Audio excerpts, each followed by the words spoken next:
teeth bleaching, Dr. Vuong, there are many ways out there. There's the over-the-counter. People pay rather little money. They go to, Safeway, to a pharmacy, and they get their bleaching kit.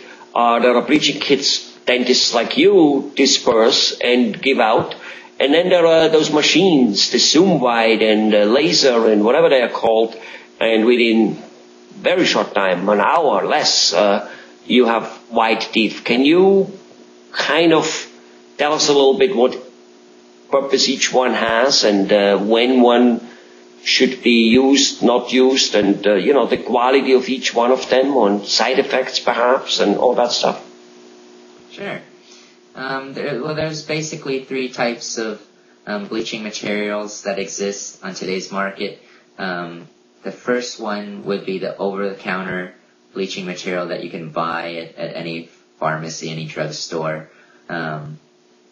Products that include like Crest whitening strips, some paint on whitening gels, and then the second type would be to make custom bleaching trays at a dental office, and which is supplemented with a professional bleaching gel. And what's the difference between a professional bleaching gel and a bleaching gel you get in the over the counter? The difference is the strength of the gel. The professional one, of course, is stronger and is a little bit more effective. The over the counter one is a little bit more diluted, a little bit less effective. So the less effectiveness, does that mean you never get the teeth as white as you want to, or does it mean you need to wear it more often, like instead of 5 days or 20 days, you need to wear it 60 or 90 days, or, what's the deal there? I would say it just simply doesn't work quite as well on most people. The fact that, like, for example, the Crest whitening strips, they're kind of like little stickers with gel that you put over your teeth, but they're not really isolated on the teeth. So once you put it on, your mouth starts salivating, and the saliva just simply washes it away. So you never get a good effect.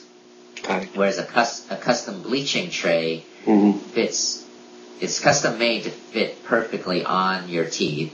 So the gel solution actually sits on your tooth without leaking out. And without the saliva seeping in. Because that's a problem. Even never mind the strip you just explained. But there is trays out there with that bleaching material in it. But those trays on the over the counter, obviously, they cannot possibly be counter made. So there's more potential for that gluey stuff to come out and be all over your mouth, I guess, right? That's right. So the gel leaks out, saliva leaks in. So it's never quite as effective as the custom bleaching trays. Got it. And then the third one is the in-office bleaching, where you actually use the strongest bleaching solutions to put on the teeth, and it gives the quickest effect. That's how quick? 1 hour quick. 1 hour quick. That's quick. Yeah. That's quick. How long do the ones which you disperse, the trays which you make, the custom trays, how long, what's the work involved there usually? Is it you wear them every night, a month, a week, a day, a month, a week, whatever? What's the deal there? Yeah, well, it just depends on the patient. Usually I recommend the patient start wearing it for like an hour and see if their teeth are really sensitive. If it becomes too sensitive, then, I would tell them to just discontinue it for a while and then come back and try to use it for another hour a different day. But if it's not sensitive, then you keep on going. You keep increasing the amount of time that you wear it. So you go from an hour to 2 hours to 4 hours, and even some patients even wear it overnight. And I see. Yeah. I see. So you can do it while watching television, doing things at home in the evening, come home after night, and take it out by the time you go to sleep if that's what you want, and if for some reason you feel comfortable with it, even leave it in. All right. If a person gets a bleaching, and then he keeps, which most likely is happening, he keeps his lifestyle, be that smoking, drinking coffee, drinking red wine, can he bleach them again down the road? Yeah.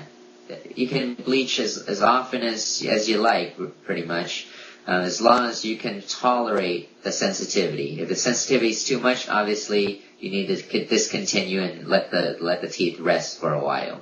But bleaching can be used quite often. After bleaching, I highly recommend to the patients to not drink any red wines, any juices that are dark, coffee, pop, all that stains the teeth and it kind of makes the bleaching not as effective.